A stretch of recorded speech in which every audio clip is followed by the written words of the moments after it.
नमस्ते सबैजनालाई, म सरोजतरिबाबु र आज मेरो युट्युब च्यानलमा म तपाईहरुलाई भर्खर माइक्रोसफ्ट कम्पनीले निकालेको विन्डोज 11 लाई एउटा फ्रेश कम्प्युटरमा इन्स्टल गरेर देखाउन गइरहेको छु।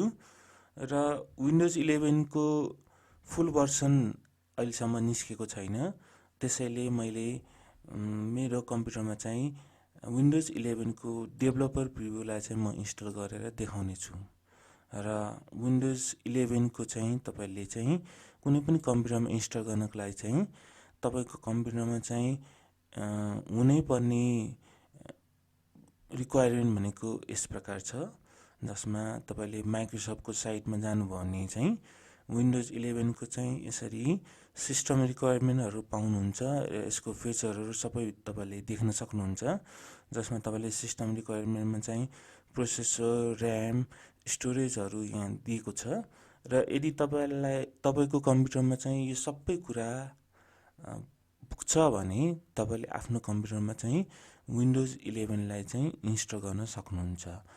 र अहिले चाहिँ तपाईको विन्डोज 11 कि चाहिँ तपाईले विन्डोज 10 बाट चाहिँ तपाईले अपग्रेड गर्न सक्नुहुन्छ, या चाहिँ तपाईले चाहिँ डेभलपर प्रिभ्यू को आइएसओ डाउनलोड गरेर तपाईले आफ्नो कम्प्युटरमा विन्डोज 11 लाई चाहिँ इन्स्टल गर्न सक्नुहुन्छ।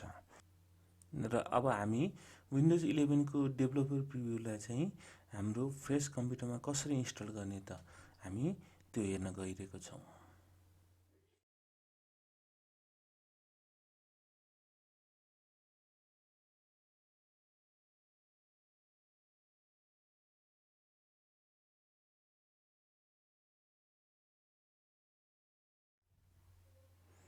र विन्डोज 11 को स्क्रिन सुरुमा चाहिँ तपाईले नेक्स्ट गर्नुहोस् यसमा, र यसमा इन्स्टल नाउ गरेर तपाईले आफ्नो विन्डोज 11 को इन्स्टलेसनलाई सुरु गर्न सक्नुहुन्छ।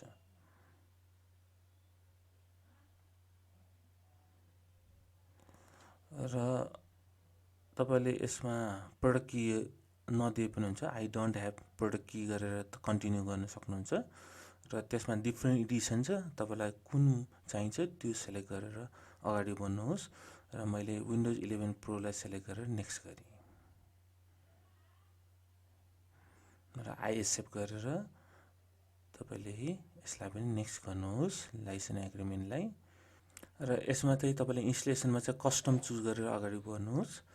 र तपाईले डिस्क एलोकेटेडमा 500 GB लाई न्यू गरेर तपाईले चाहिँ आफुलाई चाहिएको सी ड्राइभ को पार्टिसन साइज तपाईले हाल्न सक्नुहुन्छ।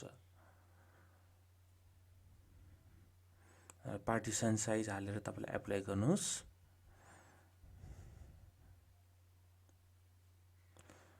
र हाम्रो पार्टिसन साइज यहाँ बनिसक्यो, जसमा चाहिँ सिस्टम रिजर्भ 50 MB को जुन चाहिँ पार्टिसन साइज बन्यो भने चाहिँ हाम्रो अपरेटिङ सिस्टम चाहिँ 160 GB को छ। र त्यसलाई सिलेक्ट गरेर तपाईले नेक्स्ट गर्नुहोला।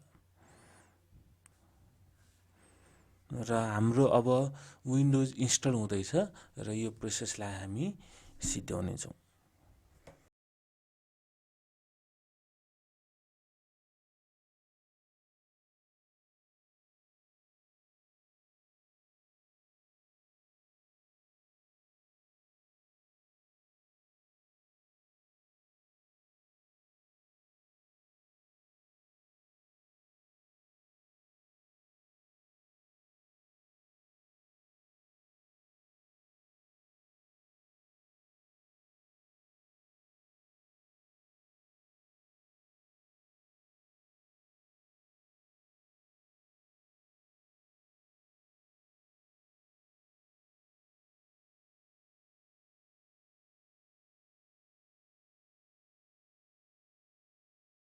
र इन्स्टलेसनको बिचमा चाहिँ युजर इन्टरेक्सन नचाहिने भएको हुनाले युजर इन्टरेक्सन गर्न नपर्ने बेलासम्म चाहिँ हामीले हाम्रो कम्प्युटरलाई त्यसै छाड्दा पनि हुन्छ। र बिचमा चाहिँ तपाईको कम्प्युटर तपाईको इन्स्टलेसनको रिक्वायरमेन्ट अनुसार एकचोटी भन्दा बढी रिस्टार्ट हुन पनि सक्छ।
र अब हामी विन्डोज 11 को फाइनलतिर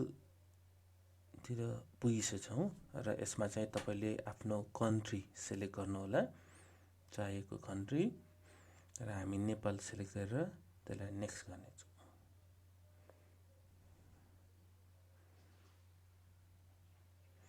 र यसमा चाहिँ किबोर्डको लेआउट हामीले युएस नै सेलेक्ट गरेर त्यसलाई कन्टिन्यू गर्नेछौँ।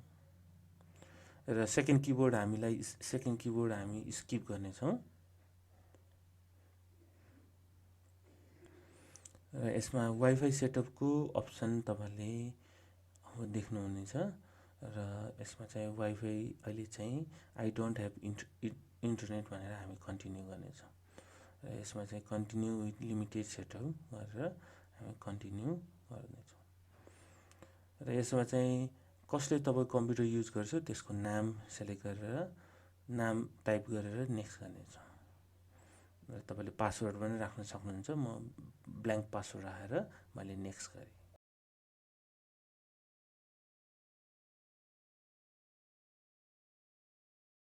म अहिलेलाई चाहिँ यो सबै प्राइभेसी सेटिङ चाहिँ अफ गरेर नेक्स्ट गर्नेछु।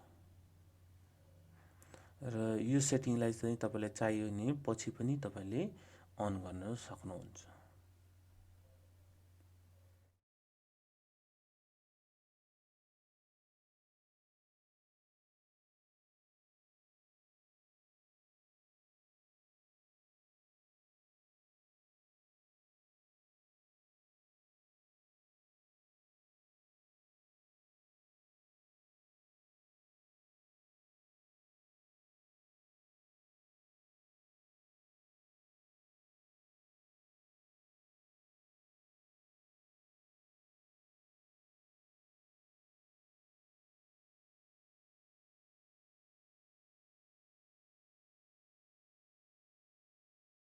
र हामीले विन्डोज 11 हाम्रो फ्रेस कम्प्युटरमा इन्स्टल गर्यौं र तपाईले देख्न सक्नुहुन्छ सर्च बटनमा यदि हामीले WinVR टाइप गर्यो भने चाहिँ हामीले हाम्रो विन्डोज 11 को डेभलपर भर्सनको इन्फर्मेसन यहाँ हेर्न सक्छौं।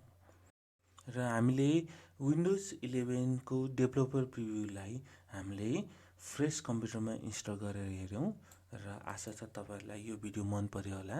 र म सरोजतरिबाबुलाई माया गर्दै र मेरो च्यानललाई सब्स्क्राइब गरिदिन नबिर्सिनुहोला।